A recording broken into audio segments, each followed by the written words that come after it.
Imagina una empresa que nació en medio de un régimen autoritario, creada para servir a una nación, que se convirtió en un símbolo global de ingeniería y confianza, y décadas después fue descubierta engañando al mundo entero. Millones de autos, pruebas manipuladas, miles de millones en pérdidas. Pero esta historia no es solo sobre emisiones, es sobre ambición, presión y el momento en que una empresa decide dejar de resolver problemas y empezar a ocultarlos. Esta es la historia de Volkswagen.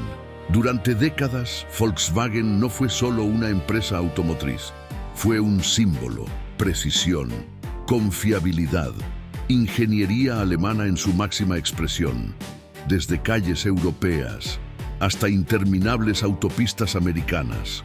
Volkswagen se convirtió en parte de la vida cotidiana, una marca en la que millones confiaban sin cuestionar. Pero dentro de la empresa se estaba formando otra realidad.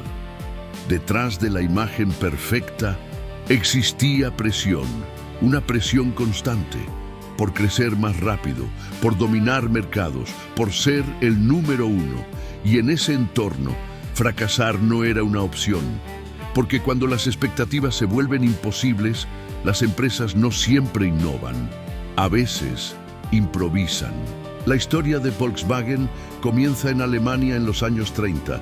La idea era simple: crear un auto accesible para el pueblo. Así nació el auto del pueblo, el legendario Beetle, uno de los autos más icónicos de la historia. Pero los orígenes de la empresa son complejos, marcados por un contexto político y social intenso. Después de la Segunda Guerra Mundial, Volkswagen estuvo al borde del colapso. Fábricas destruidas, producción detenida, pero en lugar de desaparecer, renació. Y lo que vino después fue uno de los mayores crecimientos industriales de la historia. Para finales del siglo XX, Volkswagen no solo sobrevivía, dominaba, expandiéndose agresivamente, adquiriendo marcas como Audi, Porsche, Lamborghini, Bentley, cubriendo todo el mercado, desde autos económicos hasta superdeportivos. Y con esa expansión llegó un objetivo claro: convertirse en la mayor automotriz del mundo. Y durante años parecía inevitable.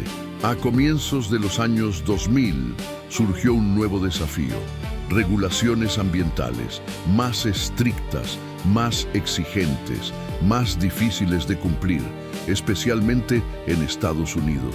Para Volkswagen esto no era solo técnico, era estratégico. Necesitaban competir en un mercado donde dominaban la gasolina y los híbridos, y entonces tomaron una decisión audaz: apostar por el diésel limpio, más potencia, mayor eficiencia, bajas emisiones. En teoría, perfecto, y así lo vendieron. Campañas, anuncios, promesas, todo basado en una idea: rendimiento sin impacto ambiental. Pero detrás del marketing, la realidad era distinta. Los ingenieros enfrentaban un problema sin solución simple. El motor podía ser potente o limpio, pero no ambos al mismo tiempo, al menos no dentro de los límites exigidos. Y ahí todo cambió. Lo que ocurrió después no fue un error, fue un sistema.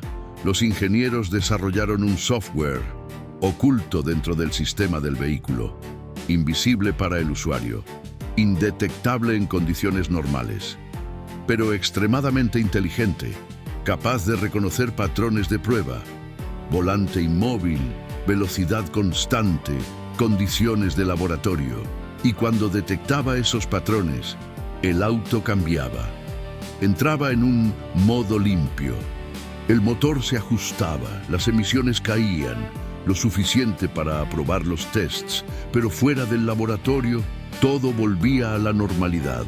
Más potencia, mejor desempeño y emisiones mucho más altas, en algunos casos hasta 40 veces por encima del límite legal. Este sistema tenía un nombre: Defeat Device, y no era un error, era intencional, diseñado, implementado, distribuido en millones de vehículos, durante años, a escala global. El plan era sofisticado y durante mucho tiempo funcionó. Hasta que alguien hizo una pregunta simple: ¿qué pasa fuera del laboratorio? Un grupo de investigadores en Estados Unidos decidió averiguarlo. Equiparon los autos con dispositivos portátiles y los llevaron a la carretera. Condiciones reales, sin control, sin simulación. Y lo que encontraron no tenía sentido. En laboratorio, autos limpios. En la calle, contaminación extrema. No era una pequeña diferencia, era enorme, innegable. Y en ese momento, la verdad empezó a salir a la luz. Los datos llegaron a las autoridades. La EPA inició la investigación. Al principio, Volkswagen negó todo. Habló de fallas técnicas, errores aislados, problemas inesperados, pero la presión aumentaba. Más pruebas, más preguntas, más evidencia, y cada respuesta habría nuevas dudas, hasta que finalmente no pudieron sostener la versión.